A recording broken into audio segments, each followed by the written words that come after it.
Life process, what is life process? Something which is living और not dead, जो जिंदा है मरा नहीं है, is said to be alive, उसको हम बोलते हैं अलाइव। इन इट इज़ मतलब इन सिंपल टर्म जो जिंदा है, जो भी कोई मीन्स है जो लिविंग फॉर्म में है, उसको हम क्या बोलते हैं? लाइफ। लाइफ है उसमें।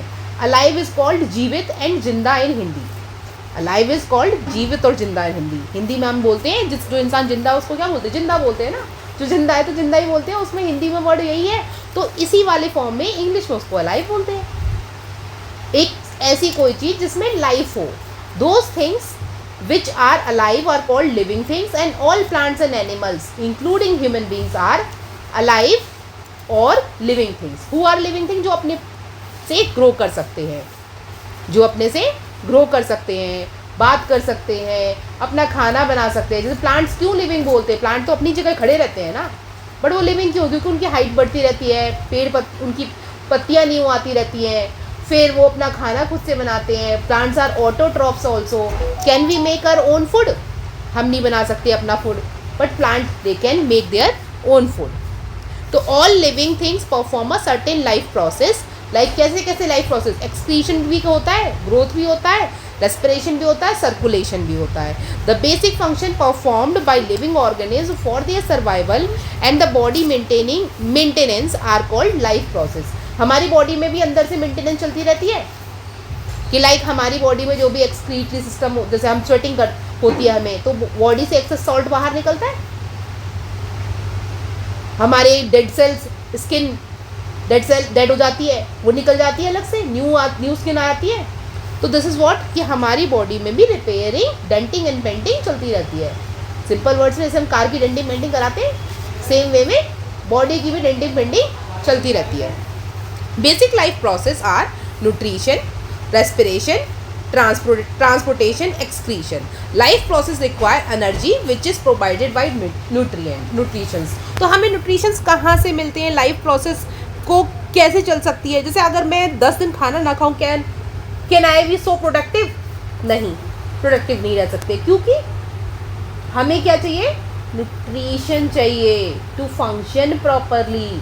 क्या चाहिए हमें? न्यूट्रिशन चाहिए to function. The most important criteria to decide whether the something is alive और मूवमेंट, तो उसमें सबसे इंपॉर्टेंट क्या रहता है कि उसमें ग्रोथ होनी चाहिए, रेस्पिरेशन होना चाहिए, एक्सक्रीशन होना चाहिए, सर्कुलेशन होना चाहिए। ये सारी चीज़ें होनी चाहिए। जैसे कि फ्रॉग है, फ्रॉग जंप करता है, फ्रॉग रहता है, ठीक है। इसी तरह से बर्ड्स हैं, बर्ड्स फ्लाई करती हैं, एथलीट्स रनिंग करते हैं। तो animals can move from one place to another, this is called movement, ठीक है।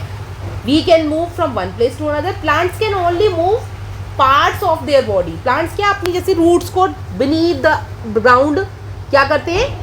इधर उधर घुमाते रहते हैं। तो इसी तरह से प्लांट भी मूव कर रहे हैं। यहाँ पर हमने उसकी लीव्स एंड फ्लावर्स आगे रूट शूट्स क्या है? डेवलप करती रहती हैं। तो दिस वे हम बोल सकते हैं कि प्लांट में भी क्या है? प्लांट भी एक जगह से दूसरी जगह ट्रैवल कर रहे हैं। किस वे में? बीनीथ द, बेशक वो एक जगह खड़े हैं। Non living things which are not alive can not move by themself. जितने भी नॉन लिविंग थिंग्स हैं वो अपने आप से नहीं मूव कर सकते। अब इसमें हमारे मोड ऑफ न्यूट्रिशन हमने पिछली क्लासेस से पढ़ा होगा। There are 2 kind of mode of nutritions, जिसमें हम ऑटोट्रॉफिक एंड हेटेरोट्रॉफिक न्यूट्रिशंस की बात करते हैं। ऑटोट्रॉफिक ऐसे न्यूट्रिशंस होते हैं जो कि kind of nutrition in which organism, एक ऐसा ऑर्गेनिज्म जो खुद से खाना बना सकता है। और हमारे पास अभी कौन है जो खुद से खाना बना लेता है? अपना प्लांट्स हैं। हेटेरोट्रॉफिक ऑर्गेनिज्म कौन से हैं? Kinds of nutrition of which organism do not possess the ability to synthesise their own food. जैसे हम ह्यूमन बींग्स क्या है? अपने आप से खाना बना सकते हैं। We are dependent on ability of synthesize their own food. They depend on autotrophs for their food supply directly or indirectly. For example, animal and fungi. Animal and fungi ये क्या है? डिपेंडेंट होते हैं किसके ऊपर? ऑटोट्रॉफ्स के ऊपर।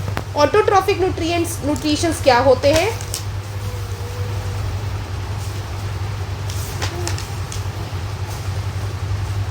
Autotrophic nutritions क्या होते हैं? जिसमें कि एक organism which can make their own food are called autotrophs, जिसमें हम ग्रीन प्लांट्स बोलते हैं। Green plant, why green plants की जो लीव्स होती है उसको किचन क्यों बोलते हैं? Because that's the only thing जो खाना बनाता है। Kitchen is called, green plant को हम किचन बोलते हैं। क्यों बोलते हैं? उसका कारण ये है कि वो क्या बनाती है? खाना बनाती है। अब हमारे घरों में कहाँ खाना बनता है? बेडरूम में खाना बनता है? ड्राइंग रूम में बनता है? नहीं, कहाँ बनता है? किचन में बनता है। This is why in plants also we have a kitchen. We say that leaves are the kitchen of the plant.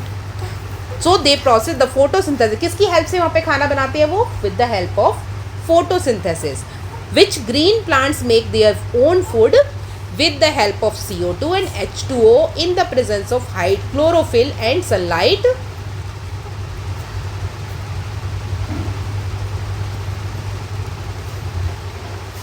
Chlorophyll and sunlight, ठीक है, is also called photosynthesis.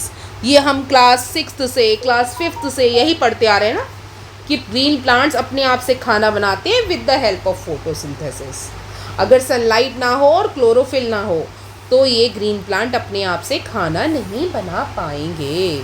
Raw materials क्या क्या चाहिए? CO2 and H2O. कोई भी चीज़, एक चीज़ incomplete है. And site of chloroplast in the leaf. Chloroplast contain a green pigment. What is the other name of green pigment? Chloroplast. This is the equation जो आपने पिछली क्लासेस अब तक तो याद हो गई होंगी सारी. 6CO2 plus H2O in presence of light, chlorophyll, sugar and oxygen it produces. ये पूरी प्रोसेस किसकी है? ये आपकी इक्वेशन है, ये याद होनी चाहिए, लर्न हो जानी चाहिए अब तक तो. और ये अभी तक हमने कुछ भी नया नहीं पढ़ा है. We haven't read anything new which is like ये बोलो कि नहीं मैम ये तो क्लास 10th में नई चीज़ आई है. This is all old thing. Previous चीज़ों को ही हम रिवाइज कर रहे हैं. मेन इवेंट क्या है फोटोसिंथेसिस के लिए ज़रूरी है? सनलाइट चाहिए, लाइट चाहिए हमें, ग्रीन प्लांट्स चाहिए, क्लोरोफिल. वाटर कहाँ से एब्जॉर्व करता है प्लांट? रूट से, ठीक है. फिर उसको कार्बन डाइऑक्साइड चाहिए जो स्टोमेटा की हेल्प से नीचे से जाती है लीफ से. फिर एयर को वो गिव ऑफ कर देता है, स्टार्च को वो फूड को कन्वर्ट कर देता है स्टार्च में. And this is how chlorophyll sunlight energy by the absorption of a sunlight energy by the help of chlorophyll. CO2 to carbohydrate. Stomata क्या है? कहाँ मिलते हैं? लीव्स के बीनीथ द लीव्स के नीचे के पोर्शन में मिलते हैं. अगर ऊपर रहेगा ना स्टोमेटा तो क्या होगा? इवोपोरेशन ज़्यादा होगा, प्लांट्स की जो एक्सेस वाटर है ना, प्लांट के अंदर में जो वाटर है सारा क्वांटिटी बाहर निकल जाएगा. इसीलिए लीफ के नीचे होते हैं पोर्स. आप कभी भी कोई भी लीफ निकाल के देखो और उसको देखो कि नोटिस करो उसमें छोटे छोटे पोर्स ना उसमें नीचे की तरफ होते हैं, ऊपर नहीं होते हैं. फंक्शन ऑफ स्टोमेटा क्या है?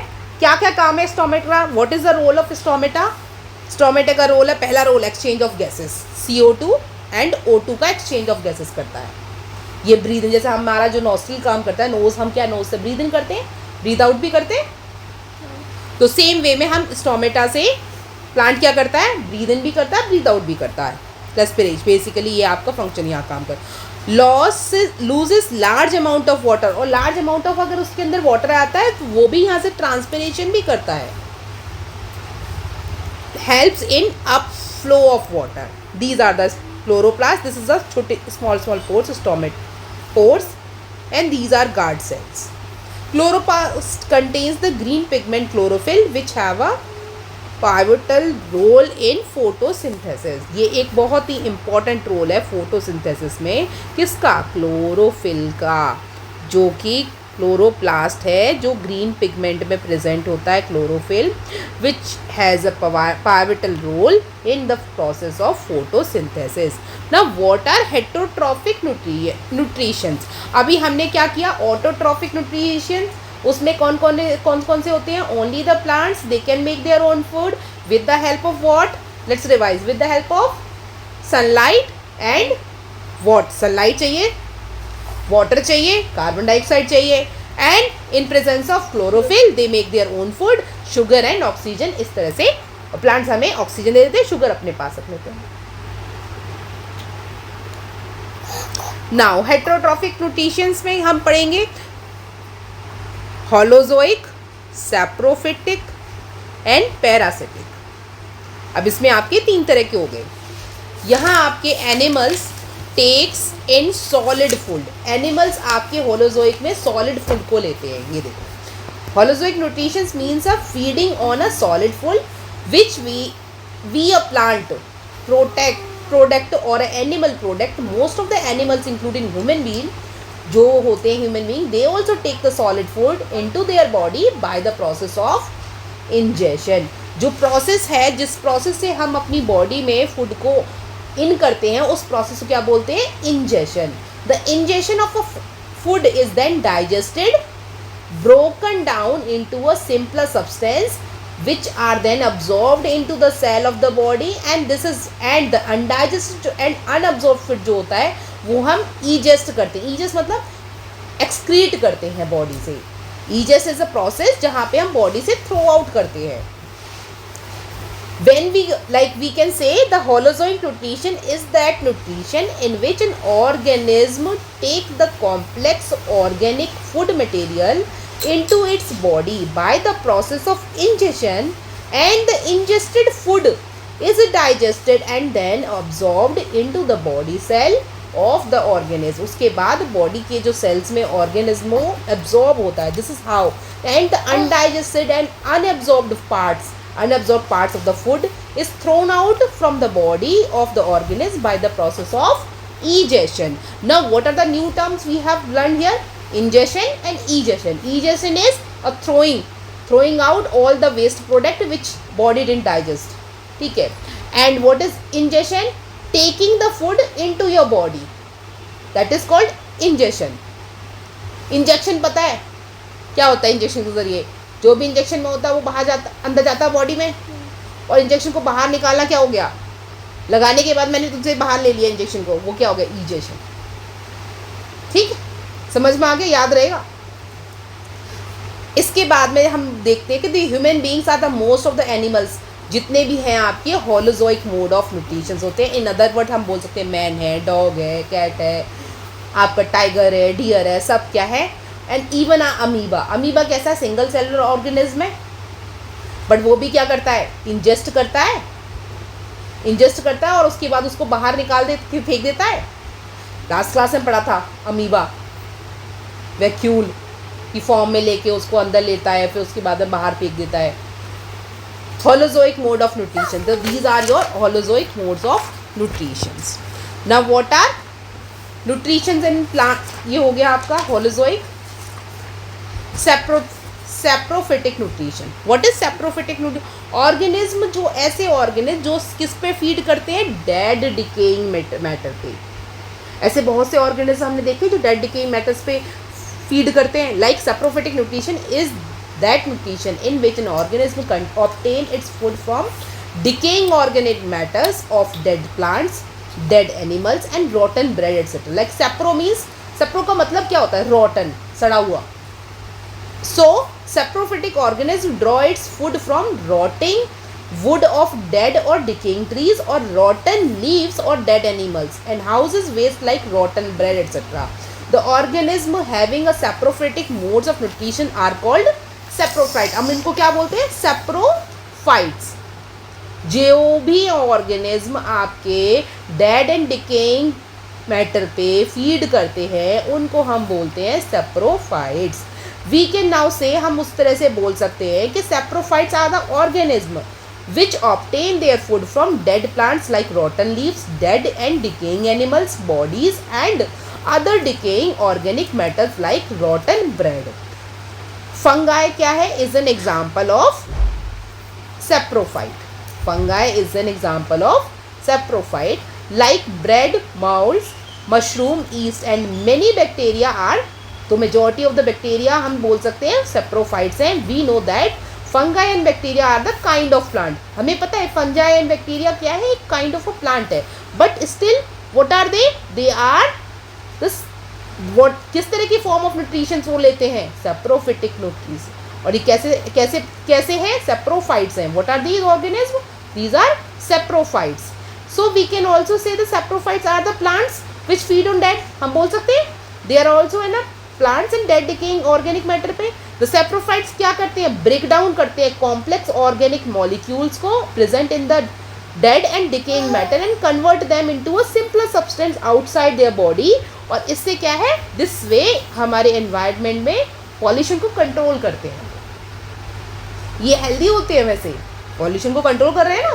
देखो डेड डिकेइंग एनिमल है कोई, उस पर सेप्रोफाइट आ गया, ग्रो कर गया, तो उसने क्या कर दिया, उसको सिंपलर कॉम्प्लेक्स फॉर्म से एकदम सिंपल फॉर्म में कन्वर्ट कर दिया, तो मिट्टी के साथ मिल जाता है वो। उसके बाद तो क्या हो गया, वहाँ से वो पूरा का पूरा मिट्टी में डिसॉल्व हो गया। These simpler substances are then absorbed by saprophytes in their body and plants please। अब इसमें आप देखोगे न्यूट्रिशंस जो होती हैं आपकी, saprophytic nutritions is also known as saprophytic nutrition. Saprophytic nutrition हम क्या बोलते हैं, सेप्रोफिटिक न्यूट्रिशन। एग्जाम्पल इसमें हो गए फंगाई एंड बैक्टीरिया। तुम पानी नहीं पी सकती हो भी? हाँ मेरे को दे दे क्लास। अच्छा, पैरासाइट कैसे ऑर्गेनिज्म होते हैं, ऐसे ऑर्गेनिज्म जो कि लिविंग ऑर्गेनिज्म के ऊपर रहते हैं, another living organism like called its host without killing it. उसको मारते नहीं है, उसके ऊपर ही रहते हैं। A parasite is an organism which feed on another living organism called its host. A parasite receive its food from host but gives no benefit, but कोई बेनिफिट नहीं देता आपको। जैसे कोई मेरा फ्रेंड है, मेरी फ्रेंड है, तो पॉइंट क्या है, वो मुझसे तो बहुत कुछ सीख रहा है but I am not getting anything from him और हर। तो क्या है, वही मेरी ज़िंदगी में एक पैरासाइट की तरह है। ठीक है, तो इस तरह से याद रहेगा पैरासाइट क्या होते हैं, कि एक ऐसे ऑर्गेनिज्म जो दूसरे ऑर्गेनिज्म, लिविंग ऑर्गेनिज्म के ऊपर में फूड के लिए डिपेंड होते हैं, but in return they don't give them anything. तो ये होते हैं जैसे प्लाज्मोडियम, एग्जाम्पल कस्केटा, जिसको हम हिंदी में अमरबेल बोलते हैं। हिंदी में हम इसको क्या बोलते हैं, कस्केटा को अमरबेल।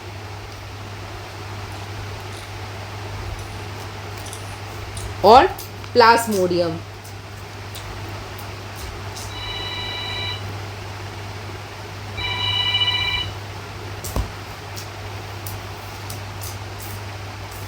roundworms which causes diseases in man and domestic animals like dogs and cattle is also a parasite। और क्या है,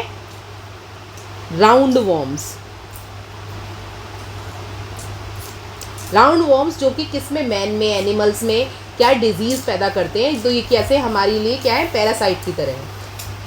Several fungi and bacteria, plants like Cuscata, Amarvale is also a parasite. Some other examples of parasites are ticks,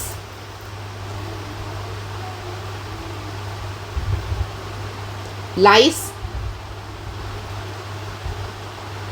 leeches and tapeworm।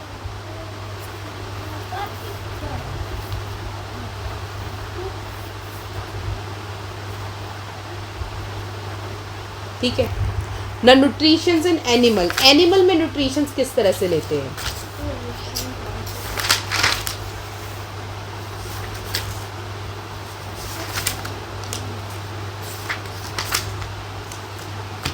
Nutrition in animal में किस तरह से होता है, injection बताया था ही पहले हमने, और लास्ट में इंजेक्शन नहीं बताया था, बीच के 3 छोटे थे। ठीक है, इंजेक्शन पता है तो इंजेक्शन दोबारा बताने की जरूरत नहीं है। इंजेक्शन में हो गया न्यूट्रिशन एंड अमीबा। आप देखते हैं पहले अमीबा में कैसे है, फूड वॉक्यूल बन रहा है, सूडोपोडिया बन रहा है, फूड पार्टिकल्स है, न्यूक्लियस है, इस तरह से। तो amoeba has a holozoic nutrition. Amoeba में कैसे है, होलोजोइक न्यूट्रिशन है। The solid food particles are ingested. Solid food particle उसके अंदर में इंजेस्ट हो जाते हैं। देखो ये फूड पार्टिकल बाहर है, न्यूक्लियस अंदर है, ये अपना मुंह इस तरह से बना देता है और फिर ये इसको बाहर से ऐसे करके यहाँ से कवर करके अंदर ले जाता है, ले गया अंदर। ठीक है, तो इस वे से and which reacts with enzymes and are digested, it is an omnivore. तो कल को कोई बोलता है अमीबा इज एन क्या, it's not an, it's an omnivore. Amoeba move with the help of pseudopodia extension of a cell membrane, मतलब इसका जो सेल मेम्ब्रेन है ये बाहर वाला, this is known as cell membrane, तो इस सेल मेम्ब्रेन को वो बढ़ा देता है आगे को। दिस इज द प्रोसेस जो किसकी हेल्प से मूव कर रहा है, सूडोपोडिया की हेल्प से मूव करता है amoeba. Food vacuole is formed and undigested food is thrown out, और उसके बाद फूड वैक्यूल फॉर्म होता है, उसके बाद अनडाइजेस्टेड फूड डाइजेशन के प्रोसेस से बाहर निकाल दिया जाता है। न्यूट्रिशन इन ह्यूमन बीइंग्स अब हम पढ़ते हैं इसमें। ह्यूमन बीइंग में the human body, human digestive system comprises of a alimentary canal and associated digestive glands. हमारी बॉडी में हम माउथ से क्या करते हैं, इंजेशन कर, माउथ से हम क्या करते हैं, खाना लेते हैं, तो mouth is a part of a ingestion. तो यहाँ पे हमारा माउथ में क्या क्या होता है, तो हम ह्यूमन बॉडी हमारी कहाँ से लेती है, माउथ से लेती है। This is a diagram basically, ये डायग्राम है आपका, माउथ से हमने लिया, माउथ से हमने खाना लिया, तो nutrition in the human body is taken through the process of digestive, कहाँ से आता है, ह्यूमन बॉडी में डाइजेस्टिव सिस्टम से जाता है। तो यहाँ पे द डाइजेस्टिव सिस्टम जो किससे बना हुआ था, एलिमेंट्री कैनाल से बना हुआ है, एसोसिएटेड ग्लैंड्स है उसमें, अलग अलग ग्लैंड्स का अलग अलग काम है उसमें। द वेरियस ऑर्गेनिज्म जो होते हैं हमारी बॉडी में, ह्यूमन की बॉडी में, वो digestive system in a sequence, किस तरह से सीक्वेंस है, सबसे पहले आता है माउथ, डायग्राम से अच्छे से याद हो जाता है, माउथ हो गया, उसके बाद हमारा क्या आ गया, ईसोफेगस आ गया, ईसोफेगस हो गया, देन योर स्टमक आ गया, पेट में पहुंच गया, देन स्मॉल इंटेस्टाइन आ गया, फिर लार्ज इंटेस्टाइन आ गया, and the gland which are associated with the human digestive systems are and form a part of a human digestive systems are, कौन कौन से ग्लैंड है, salivary gland, liver and pancreas, ये आपके 3 ग्लैंड्स हैं। दो human alimentary canal which runs from mouth to anus, mouth से लेके एंड तक, एक्सक्रीशन तक, इज अबाउट कितना है, 9 मीटर लॉन्ग ट्यूब, कितना है, 9 मीटर लॉन्ग ट्यूब। तो ये जो हमारी यहाँ से माउथ से शुरू होके एंड तक जो जा रही है, ये कितनी है, 9 मीटर लॉन्ग ट्यूब है। The ducts of a various glands open into the alimentary canal and pour the secretion of the digestive juices into the alimentary canal. The human digestive system is shown in figure, ये आपकी figure बता रखी है इसमें, जिसमें मैं ये देख रही हूँ, आपको पूरा बता रही हूँ इसमें। तो दिस इज द, तो इंजेशन में हमारा क्या है, mouth is the part of ingestion, mouth से हम अपनी बॉडी में इंजेस्ट करते हैं, तो mouth is a part of ingestion, ये याद हो गया। इसमें हो गया the food is ingested through the mouth, why we call ingestion, because food is going into a mouth, food हमारे माउथ से अंदर जा रहा है, तो वो क्या, इंजेक्शन बोलते हैं ना, तो ingestion. The sound is put into the mouth with the help of, the food is put into the mouth with the help of hands, hands की हेल्प से पुट करते हैं, थोड़ी क्या अंदर अपने आप ही चला जाएगा without using hands, no, we use with the help of hands.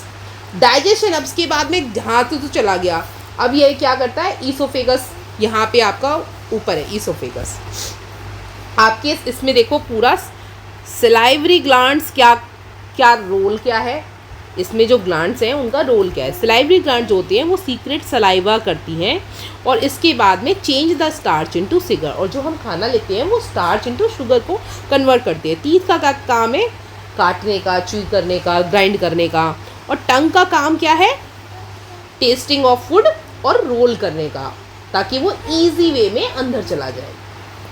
Oesophagus takes food from mouth to the oesophagus by peristaltic movement, contraction and expansion of alimentary canal की हेल्प से।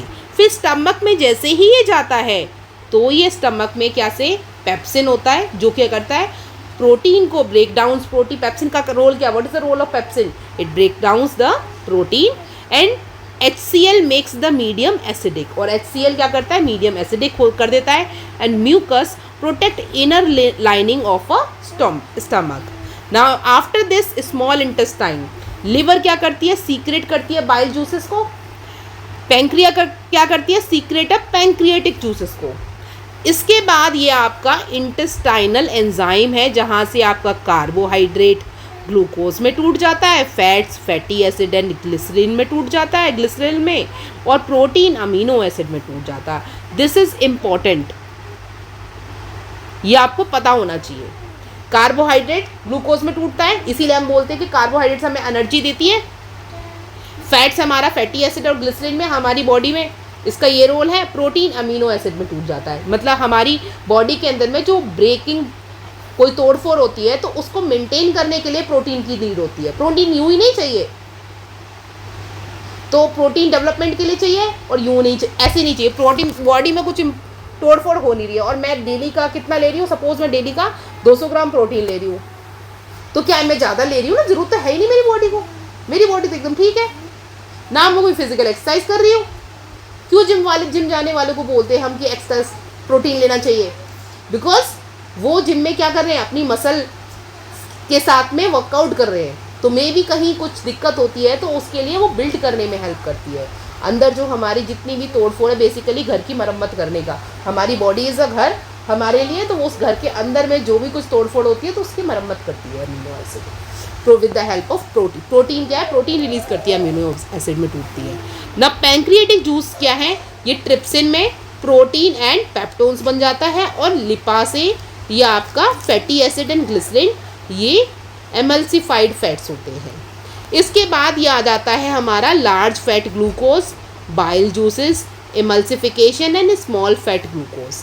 Next is your it come, ये सारा कहाँ process होता है, small intestine में। कहाँ पे हो रहा है ये ब्रेकिंग थ्रू, स्मॉल इंटेस्टाइन में सारा काम हो रहा है। और स्टमक में क्या हुआ, ये सारा किसमें, HCl में कन्वर्ट होकर म्यूकस बन गया पूरा उस तरह से, फिर वो स्मॉल इंटेस्टाइन में उसने भेज दिया, जो चीज़ तुमको चाहिए ले लो भैया, और जो नहीं चाहिए आगे पास ऑन कर दो। जो जरूरत नहीं है तो वो क्या होता है, एक्सक्रीटरी सिस्टम के जरिए वो बाहर आता है। अब ये लार्ज इंटेस्टाइन में आ जाते हैं, यहाँ पे एक्सेस वाटर जितना भी होता है वो ये एब्सॉर्ब कर लेता है।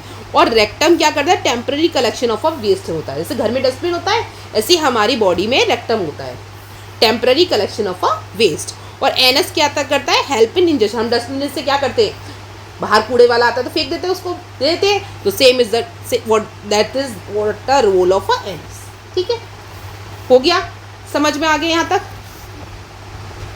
This diagram. Then human digestive system as shown in the flow chart, आपको देखा हमने ऊपर। डाइजेशन बिगिंस कहाँ से स्टार्ट होता है, डाइजेशन माउथ से ही शुरू हो जाता है, क्योंकि सलाइवरी ग्लैंड जो होती है वो उसको काम करने शुरू कर देती है, और हमारी जो टीथ होते हैं वो च्यू और ग्राइंड करना शुरू कर देती है। ठीक है, mouth, and the mouth is broken down by a salivary amylase. The food moves to the stomach through the oesophagus. किसकी हेल्प से फूड नीचे जाता है, ईसोफेगस की हेल्प से, which perform the parasitic movement. ये बताया था ऊपर मैंने। Enzymes are various enzymes and various digestive juices from the liver, gall bladder, pancreas act on the chunks from the stomach in the small intestine. कहाँ पे act करते हैं, small intestine में करते हैं। In large intestine the remaining nutrients are absorbed and the left over removed from the body. जो ज़रूरत नहीं है वो लार्ज इंटेस्टाइन के बाद में रेक्टम और एनस में निकल जाता है। ठीक है, and respiration. Now next process your respiration. अभी हमने क्या किया, फूड में हमने अपनी बॉडी में फूड डाल लिया। अब फूड तो डाल लिया, बट फूड से क्या एनर्जी तो मिल गई। अब हम बिना एयर के रह सकते हैं जिंदा, नहीं रह सकते। It is a process of living organism involve in the production of energy, typically with the intake of oxygen. Oxygen की हेल्प से ही हमें होता है, and the release of carbon dioxide from the oxidation of a complex substance. यहाँ आपके gaseous exchange take place करता है हमारी बॉडी में। कैसे, हम इनहेल करते हैं, एक्सहेल करते हैं, release the carbon dioxide, inhale क्या करते हैं, ऑक्सीजन को इनहेल करते हैं। Break down of simple food जो करता है सेलुलर रेस्पिरेशन में ही करता है, release energy inside the cellular respiration. तो ये आपका ग्लूकोज है, आपका बेसिकली साइटोप्लाज्म हो गया, रूविक एसिड प्लस एनर्जी। तो इन एब्सेंस ऑफ ऑक्सीजन क्या बोलता है, ethanol, CO2 and energy, and insufficient oxygen क्या बना देता है, लैक्टिक एसिड बना देता है बॉडी में, plus energy. Accumulation of lactic acid causes a muscle fatigue, it occurs after a rigorous exercise. तो रिगरस एक्सरसाइज करने का हमें थोड़ी वैसे होता है ना कि हाई थक गए, जैसे आज जिम जाओ तो उसके बाद होता क्या है कि बॉडी पूरी तरह से पेन करती है, तो that is due to this insufficient, क्योंकि हम उस टाइम पे बहुत ज़्यादा ब्रीद नहीं कर पाते हैं जितना हमें चाहिए। A presence of oxygen in mitochondria, CO2, water plus energy. तो रेस्पिरेशन आपके दो तरह के होते हैं, aerobic respiration and anaerobic respiration. ये बेशक आपने प्रीवियस क्लासेस में पढ़ा है, बट फिर भी take place in the presence of oxygen. Aerobic बनता है जहाँ भी ऑक्सीजन होती है, एनारोबिक जहाँ एब्सेंस ऑफ ऑक्सीजन होता है। अकर्स इन माइटोकॉन्ड्रिया एंड ये अकर कहाँ करता है, साइटोप्लाज्म में अकर करता है। And product is CO2 and H2O and यहाँ पे एंड प्रोडक्ट क्या, alcohol and lactic acid. More amount of energy is released in this 38 ATP और इसमें less amount of energy is release 2 ATP because absence of oxygen हो रहा है ना। Human respiration process system, passage of air through the respiratory system. हमारा respiratory system किससे, हम किससे सांस लेते हैं, nostril, knows, knows is a part of nostril. Nostril से कहाँ जाता है, नसल कैविटी, ये ऊपर हो गई नसल कैविटी, नसल कैविटी से फिर कहाँ चला गया, फारिंग्स, लारिंग्स, इसको हम फारिंग्स और लारिंग्स उसके नीचे आ गया ये वाला, दिस वन फारिंग्स, देन लारिंग्स, ठीक है। देन ट्रेकिया पे जा गया, ट्रेकिया पे ब्रोंकाई, ट्रेकिया से कहाँ आ गया, ब्रोंकाई, लंग्स हमारे ये वाले, ब्रोंकाई यहाँ पर है, ठीक है, ब्रोंकाई ये रही हमारे, यहाँ से ये लंग्स पे आ गए, ठीक है। उसके बाद हम लंग्स पे आ गए, लंग्स से ब्रोंकियोल्स पे आ गए, लंग्स से कहाँ आ गए, दीज आर ब्रोंकियोल्स। एंड एलिवोलार सेक जिसमें ब्लड की कैपिलरीज होती हैं, जो फिर उसमें वो एयर कहाँ, ब्लड कैपिलरीज में चला जाता है, ठीक है ना। मैकेनिज्म ऑफ ब्रीदिंग कैसे टेक प्लेस करता है, इनहेलेशन एंड एक्सहेलेशन, इनहेल करते हैं, एक्सहेल करते हैं। इनहेल कब कब हो रहा है, इनहेल होता है ड्यूरिंग द इनहेलेशन द थोरिक एक्टिविटी एक्सपेंड, हमारा थ्रोट क्या है, एक्सपेंड हो जाता है और थोरिक एक्टिविटी कॉन्ट्रैक्ट। एक्सहेल करते करके देखो, आराम से पता लगेगा, इनहेल एक्सहेल, रिब्स क्या करती है, लिफ्ट अप हो जाती है इनहेल में, एक्सहेल में लिफ्ट अप, इनहेल में exhale downward, ribs move downward.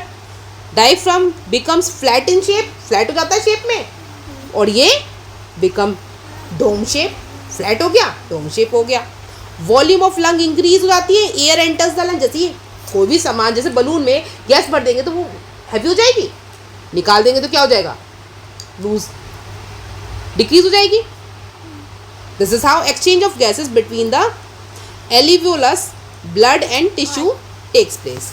Air हो गया आपका, एयर इज रिच इन किसमें, O2 में, ऑक्सीजन में, ब्लड में जाती है, उसके बाद में ब्लड वेसल्स के जरिए कैपिलरीज में चली गई and binds with the haemoglobin in RBC, RBC is your red blood cell. O2 is released in tissues, tissues में चली जाती हैं। एंड CO2 फ्रॉम टिश्यू फिर कहाँ जाती है, CO2 tissue from the blood. Blood क्या करता है, एक बार ऑक्सीजनेटेड ब्लड लेके जाता है, एक वीन्स क्या करती है, एक बार ऑक्सीजनेटेड फिर डीऑक्सीजनेटेड लेके आते हैं, हमने पिछली क्लास में पढ़ा था ना ये। CO2 sent out through the nostril, nostril से हम एक्सहेल भी तो करते हैं नॉस्ट्रिल से, and release in alveolar sac and blood vessels capillaries in alveolar. Now terrestrial organism use autotrophic oxygen for respiration, aquatic use oxygen dissolve. अब water में oxygen होता है, हमने क्लास 6 में भी पढ़ा था, वाटर एज ऑक्सीजन एक्टिविटी के through. Respiration in plants, respiration in plant is simpler than the respiration in animals and gases exchange occurs through। respiration plants में simpler होता है compared to animal, क्योंकि वहाँ क्या है, स्टोमेटा का ही रोल है, थोड़ा बहुत जल्दी gases exchange हो जाता है वहाँ पे ना। Stomata in leaves, lenticels in stems and general surface of rest we will do later on tomorrow, okay।